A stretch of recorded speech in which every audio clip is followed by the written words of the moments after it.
The body of the late Kenneth Matiba was this afternoon cremated at the Langata crematorium in accordance with his wishes. The low-key private ceremony brought together close friends and relatives only. Patrick Igunza has the details. It was a fast and simple exercise short of the pomp and color that often define funerals of political figures. A handful of security officers were on standby to ensure Kenneth Matiba's cremation went as planned.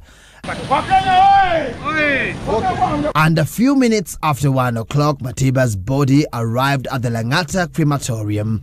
And here, no member of the public was allowed in.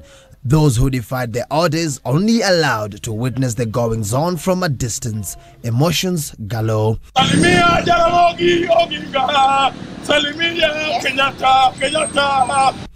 Journalists were equally kept at bay and had to follow the proceedings from the periphery. Those attending the private ceremony gathered for a brief prayer session before the body of Kenya's second liberation struggle was wheeled to the furnace. And shortly thereafter, smoke.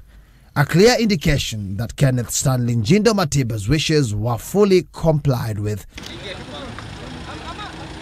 In under an hour, the invited guests made their way out of the crematorium without saying a word. Nairobi County Health CEC Hitan Majevda, who was present, addressed the press. He wanted it to be very, very private, so you saw only very close family members came. I only came here because of my job. This comes under me, and you can see even none of the dignitaries came, including my boss.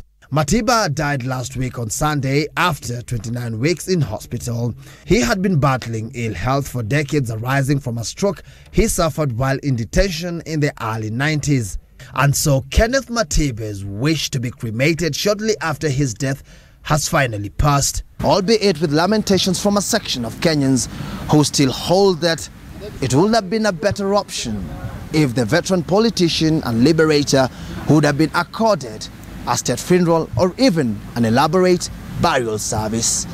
Patrick Igunza, Citizen TV, Nairobi.